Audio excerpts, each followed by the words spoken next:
You just realized your business needed to hire someone yesterday. How can you find amazing candidates fast? Easy. Just use Indeed. Stop struggling to get your job post seen on other job sites. With Indeed sponsored jobs, your post jumps to the top of the page for your relevant candidates, so you can reach the people you want faster. According to Indeed data, sponsored jobs posted directly on Indeed have 45% more applications than non-sponsored jobs. Don't wait any longer. Speed up your hiring right now with Indeed.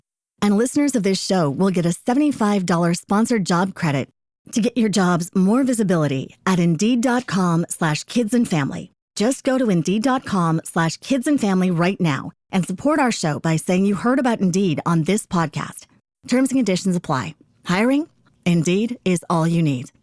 I'm here on the job site with Dale, who's a framing contractor. Hey, good morning. Dale traded up to Geico Commercial Auto Insurance for all his business vehicles. We're here where he needs us most. Yep, they sure are. We make it easy for him to save on all his insurance needs, all in one place, with coverage that fits his business and bottom line. Oh, I shouldn't have looked down. It's all right. We're so far up here. Look at me. Take a deep breath. Oh, I'm good. So good. Get a commercial auto insurance quote today at geico.com and see how much you could save. Get more with Geico. Welcome to the Deep Dive. Today, we're looking at something really quite fascinating and maybe surprisingly relevant.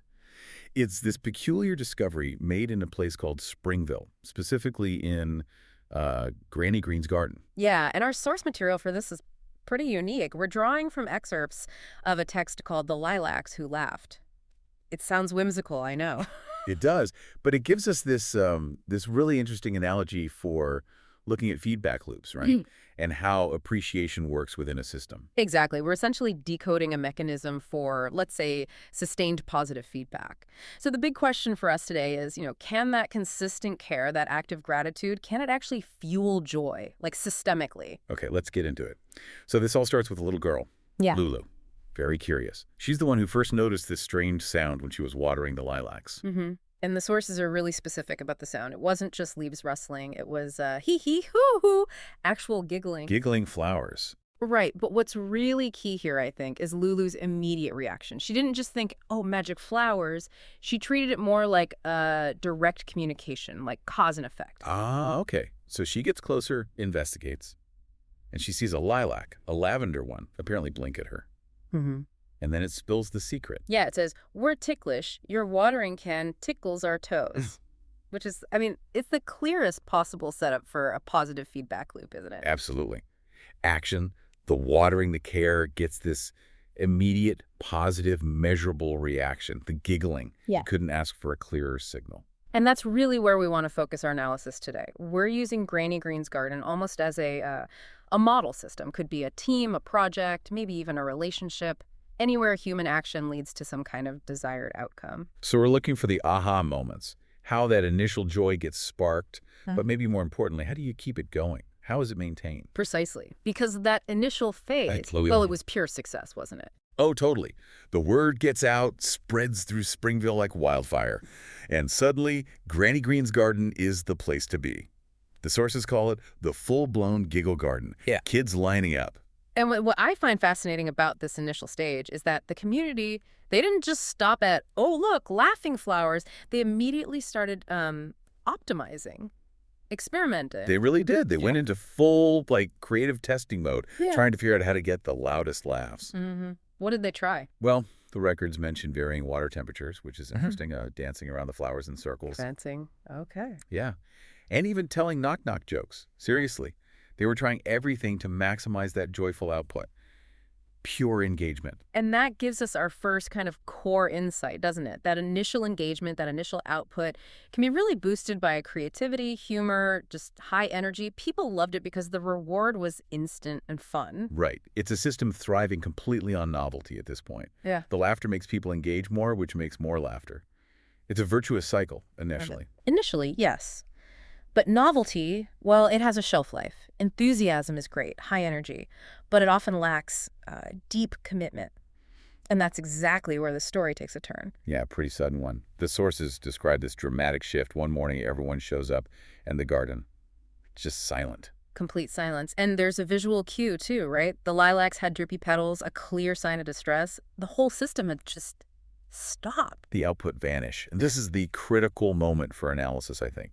Lulu steps in again, and she shows this real emotional intelligence that maybe the others lacked. How so? Well, she doesn't just run for the watering can assuming they're thirsty. She gets close, tiptoes, and whispers, "What's wrong? Giggle buds." She senses it might be something deeper, not just physical. Okay. Listening. Trying to understand the why behind the silence. Exactly. And that quiet approach, that empathy, it works.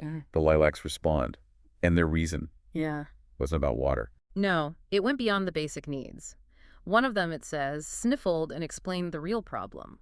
Nobody says thank you to the garden anymore. They only come to laugh. Wow. Okay. Yeah. That's a huge distinction. It's critical. The townspeople were, maybe still providing the physical stuff. Some were still watering, presumably. But they'd completely disconnected the action from any kind of appreciation. So they valued the result, the fun, the laughter, but they'd stopped valuing the effort involved, or even the source itself. Precisely. They were just consumers of the joy, not participants in the relationship anymore. It's a classic failure of positive reciprocity, you could say. The system broke down not because of a lack of resources necessarily, but because of a lack of explicit gratitude, emotional validation. They basically took the lilacs for granted, turned them into an entertainment utility. Yeah. And that's such a powerful takeaway for any kind of management situation, isn't it? You can provide the basics, the water, let's say, but if you stop acknowledging the contribution, the effort, the thank you, then the system stops giving you that extra bit, that valuable, non-essential, but delightful output. The giggles just stop. The morale, the well-being of the source, it suffers. Yeah. Think about the difference. Lack of water, okay, that leads to withering, physical decline. But lack of appreciation, that leads to burnout, silence. It's a failure of morale, a structural failure of the social contract, really. The lilacs needed to know their joy was seen, valued, not just consumed. The silence was their signal. Hey, the deal's off. Exactly. So Lulu gets this. She understands it's not just about turning the water back on. A quick fix won't work. The core issue is disrespect, ingratitude. So her plan for restoring the garden has to be much more involved. It's a full system reset, basically. And it's centered on active, visible gratitude. She gets her friends together. What do they do? It's quite thorough. They physically clean up the garden space, showing care for the environment. They plant new seedlings, which is an investment in the future. And crucially, they perform a specific, dedicated thank you song just for the lilacs. A song. So it's ceremonial, intentional gratitude. Very intentional. And the result? Instantaneous. The lilacs start giggling again.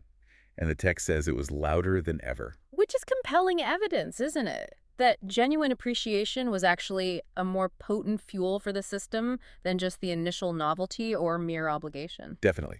But the story doesn't stop there, does it? There's another layer after the recovery. Right. And this, for me, is maybe the most fascinating part from an analytical standpoint. The lilacs don't just get their giggle back. They become teachers. Teachers? What do you mean? They start actively instructing the other flowers in the garden. The sources say they taught the roses how to snicker and the daisies how to chuckle. Wait, seriously? So the joy didn't just passively spread through the soil. Yeah. They actively taught the mechanism. That's how the text presents it. They modeled the behavior and then trained others.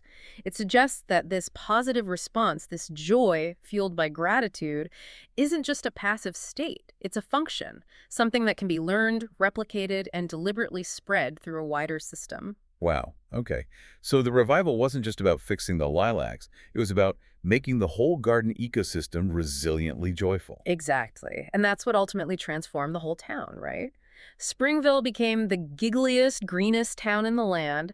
The success radiated outwards because the core mechanism was understood and shared. That implies that sustained positive output in any system needs both the right fuel, the gratitude, and also maybe the active sharing or teaching of how to respond positively. I think that's a fair reading. The lilacs seem to understand that for the joy to be truly robust, it couldn't just depend on them being ticklish. It needed to become a shared capability, a learned function across the whole environment. Okay, so let's try and distill the main takeaway from this deep dive into Springville's garden. Well, the initial trigger for joy was simple, almost accidental a tickle. Right.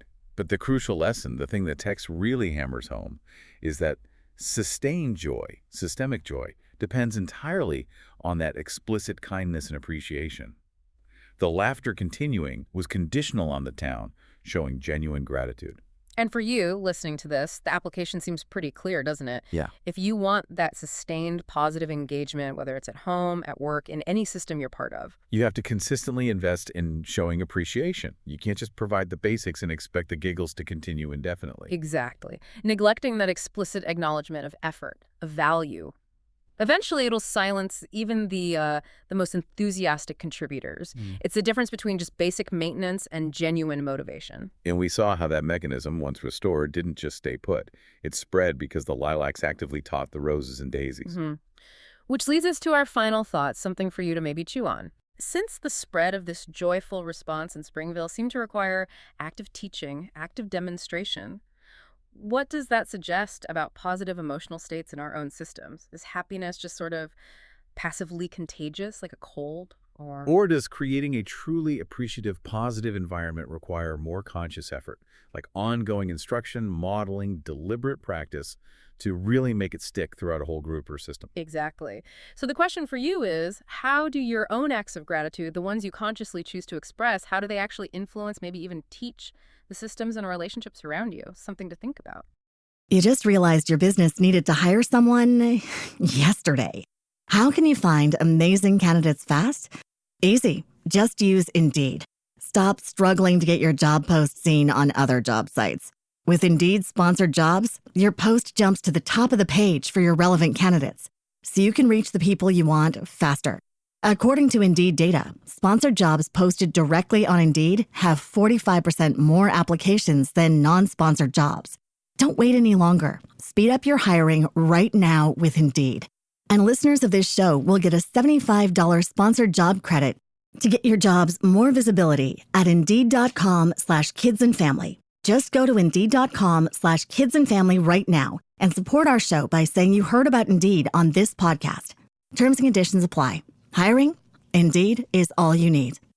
Warning! Inflation is back on the rise. The national debt is spiraling out of control. The stock market has been at an all-time high, and wars continue to rage across the globe. Experts are predicting a massive economic crash for 2025, and you should be ready. Will you sit on the sidelines and wait, or will you take action today to help protect your hard-earned retirement savings? Right now, you can get a free gold and silver kit from the top-rated precious metals company, Goldco, where you'll learn why tens of thousands of hardworking Americans and even the world's central banks are turning to precious metals to help protect and diversify their money. Get your free gold and silver kit from Goldco by calling 855-GOLD-IRA. You could even receive up to a 10% instant match on bonus silver for qualified accounts. Don't let your financial future slip through your fingers. Learn why so many Americans are diversifying with gold and silver today. Call 855-GOLD-IRA. That's 855-GOLD-IRA.